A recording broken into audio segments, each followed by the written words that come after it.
At 11 years old, my parents left me alone for a month with only $2 on the table. The house learned my name before they came back. Every night it whispered it closer. When my parents finally returned, they smiled like nothing was wrong. But the house was already fed. And it was still hungry. The morning they left smelled like cold toast and dust. My mother hugged me once, fast and distracted. Her coat brushed my cheek, rough while scratching my skin. The door shut with a hollow sound that stayed in the hallway. I stood barefoot on the tile, listening to the silence grow heavier. On the table sat 2 crumpled dollar bills. They looked thin, tired, and lonely. The clock ticked too loud, like it was watching me. I counted the money again. $2 exactly. My stomach tightened, slow and deep. Outside, a bus hissed and pulled away. That was the moment I realized the house was mine alone. The refrigerator hummed like it was nervous. I opened it and felt cold air hit my face. Inside was half a bottle of ketchup and a jar of pickles. The smell made my throat burn. I closed the door carefully, like the fridge might cry. The walls felt closer than yesterday. Every sound had a sharp edge. A drip from the sink echoed through the kitchen. I pressed my fingers to my ears, but the drip stayed. Hunger crept in like a quiet animal. By afternoon, the sunlight turned pale and weak. I walked to the corner store with the $2 folded tight in my fist. The pavement burned my shoes through the soles. Cars rushed past, loud and careless. Inside the store, the air smelled of oil and old candy. The man behind the counter stared at me too long. I bought a loaf of the cheapest bread. The paper bag felt warm and fragile. On the walk home, clouds rolled in low and grey. The house greeted me with a deep, empty breath. I ate 1 slice of bread, dry and slow. Crumbs stuck to my tongue. Night arrived early and without warning. The lights flickered before settling into a dull yellow. I locked the door, then checked it again. The floor creaked in places I had never noticed. My bed felt too big, like it belonged to someone else. Every shadow on the wall shifted when I blinked. A siren wailed far away, long and sad.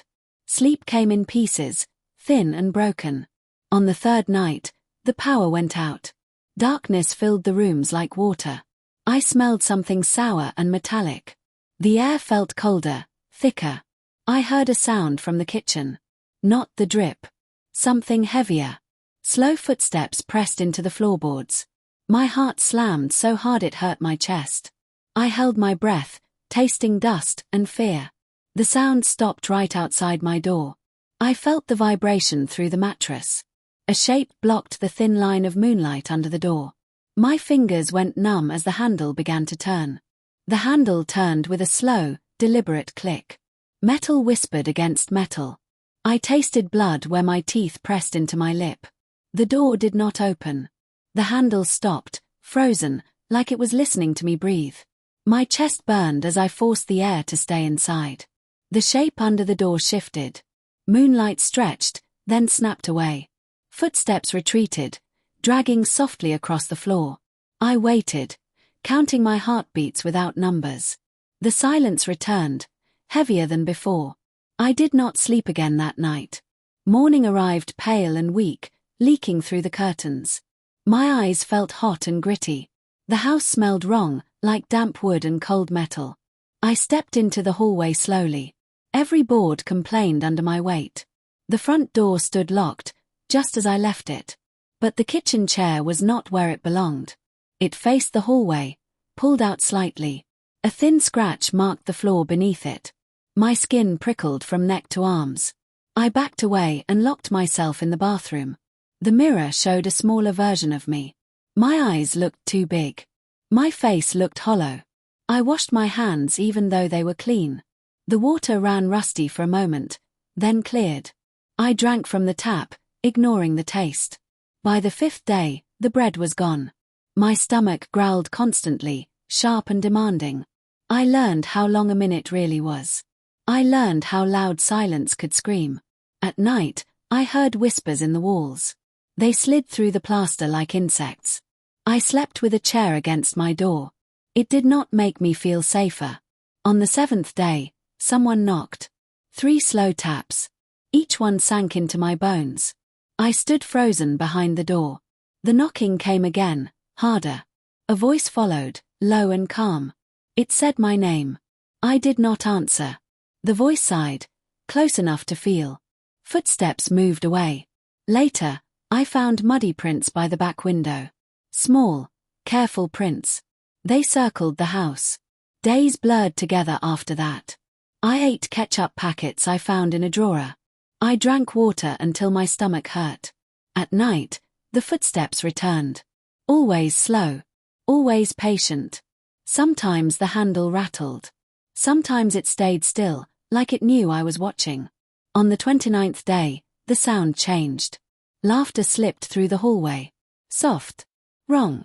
It sounded like my mother. My chest clenched painfully. The laugh repeated. Closer this time. I pressed my hands over my ears. The floorboards creaked toward my room. I screamed until my throat burned. The sound vanished instantly. When the doorbell rang the next morning, I did not move.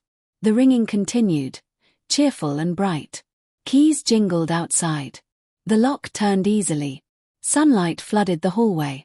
My parents stepped inside, smiling, talking loudly. The house felt suddenly smaller. My mother dropped her bags and rushed to me. Her perfume filled the air, sweet and sharp. She laughed and said my name. My father asked why the chair was against the door. They talked about Europe. About food and trains and museums. Their voices sounded too normal. Too clean. I tried to speak. My mouth would not open. That night, I slept for 12 hours. Dreams pressed heavy and dark. When I woke, my room was changed. New sheets. Fresh paint. The chair was gone. The scratches on the floor were gone. At breakfast, my mother smiled too much. She asked if I behaved. I nodded slowly. She slid a plate toward me. Toast. Warm. But when I touched it, the smell hit me. Cold metal. Damp wood. My hands began to shake. That night, as I lay awake, I heard it again. Slow footsteps. In the hallway. I stared at the door, wide-eyed. The handle did not move. Instead, the whisper came through the wall. It said my name. Again. And again. And again. The footsteps crawled through the walls like something alive. The sound moved upward, slow and deliberate. My mother grip loosened. Her hand felt cold, almost damp. She told me to go to my room. Her voice sounded calm, practiced, empty. I backed away, eyes fixed on her face. The smile did not change. Not even a little. In my room, the air felt thinner. The ceiling pressed down like a weight. I locked the door and slid the chair beneath the handle. The whisper applauded softly from the vent. My name stretched and bent inside the sound. Sleep finally dragged me under like deep water. I woke to pressure on my chest. Not weight. Presence. The room smelled of soil and rust. I opened my eyes a fraction. Something crouched near the ceiling. Its shape folded wrong. Too many angles. Too still. Its skin reflected moonlight like wet paint. It lowered itself slowly, joint by joint. The whisper poured directly into my ears. I could feel it vibrate my teeth. I squeezed my eyes shut. The pressure vanished. Morning arrived again, grey and distant. At breakfast, my parents acted lighter. Almost cheerful. My mother hummed while cooking. The sound scraped my nerves raw. My father asked if I slept well. I stared at his hands. They trembled when he lifted his cup. The house settled with a long sigh. Something inside it shifted. At school, I smelled damp wood in the hallway. The lockers echoed longer than they should. A teacher touched my shoulder. Her hand lingered. Too long. I pulled away and ran to the bathroom. The mirror fogged even though the water was cold. A shape pressed against the glass from the other side. I screamed. Nothing was there. When I got home, the back door stood open. Mud smeared the floor. My parents sat at the table, silent. Between them sat a small pile of dirt. Dark. Wet. Breathing. My mother told me the house needed feeding. My father stared at the wall. His eyes moved slightly, like he was reading something crawling there. I backed toward the hallway. The dirt pile shifted. A finger pushed out. Then another. The whisper rose into a chorus. Every voice said my name. I ran upstairs. The steps felt soft, like stepping on flesh. The hallway stretched longer than before. Doors appeared where there were none. I reached my room and slammed it shut. The walls pulsed once. Twice. Cracks spread like veins. From inside them, eyes opened. Small. Bright. Watching. The house spoke without sound. It showed me memories that were not mine. Children sitting alone. Breadcrumbs on empty tables. Doors closing. Always closing. I felt hands brush my ankles. I kicked and screamed. The floor opened slightly. Warm air rushed up. The smell made me gag. My parents' voices drifted upward. They sounded far away. Relieved. Grateful. The whisper wrapped around my thoughts. It told me the truth slowly. The house waited. The house remembered. It kept what was left behind. I clawed at the walls until my nails split. The eyes blinked calmly. The door melted inward. Something stepped through. It wore my face. Younger. Cleaner. Smiling. It reached for me with careful hands. Behind it, the house breathed in deeply. The smiling version of me tilted its head.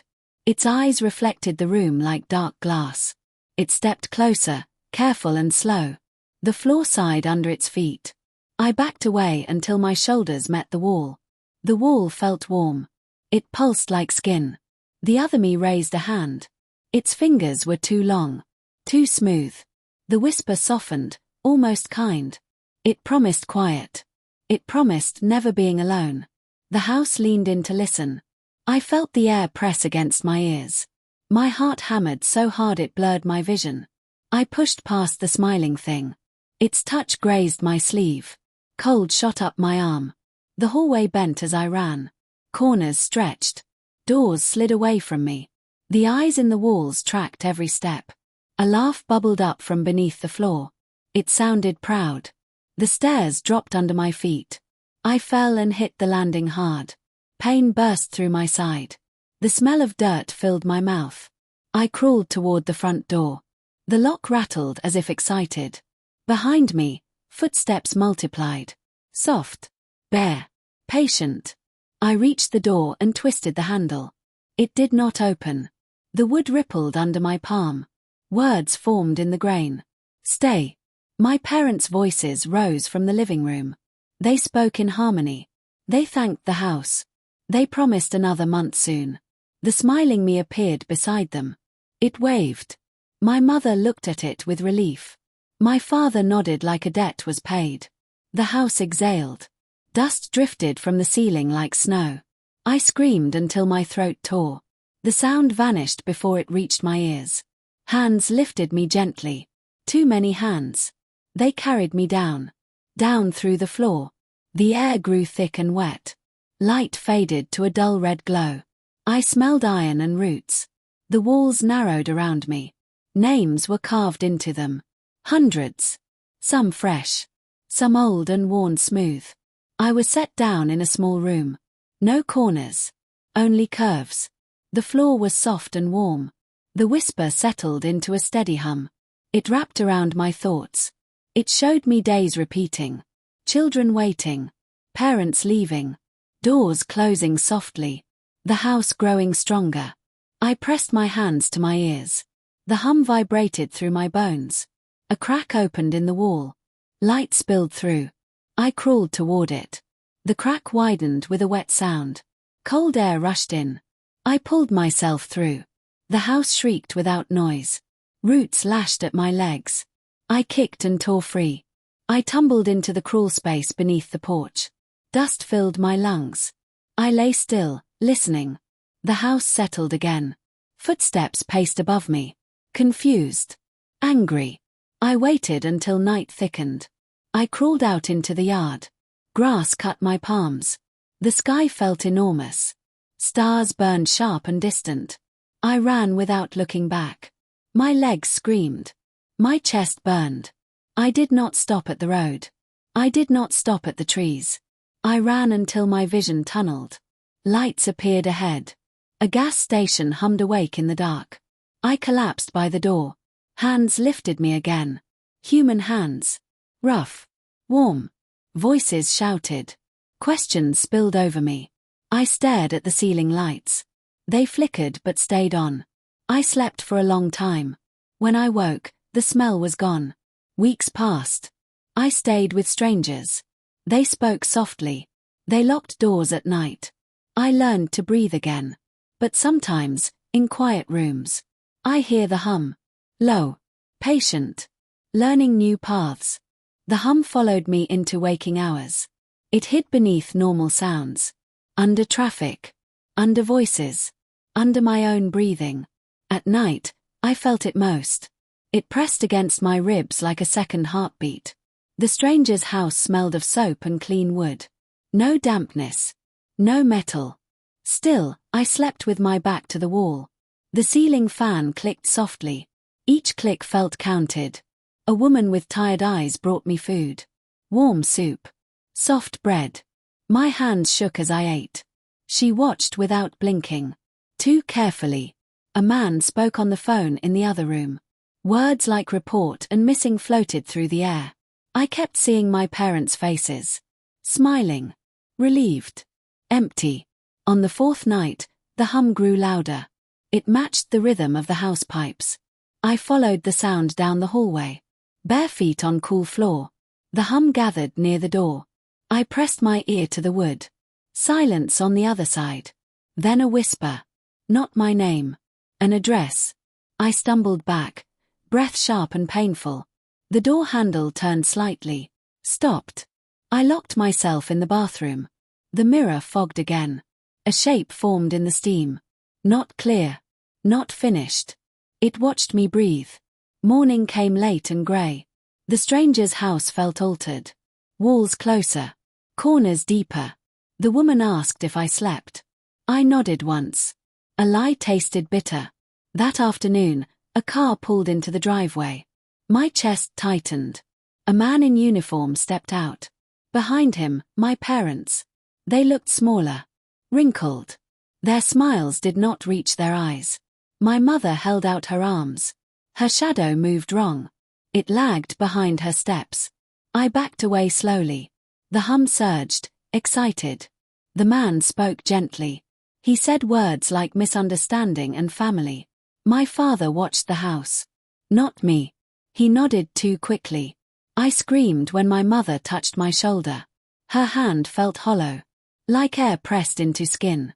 The woman with tired eyes stepped between us. Her voice cut sharp. The hum wavered. My parents exchanged a glance.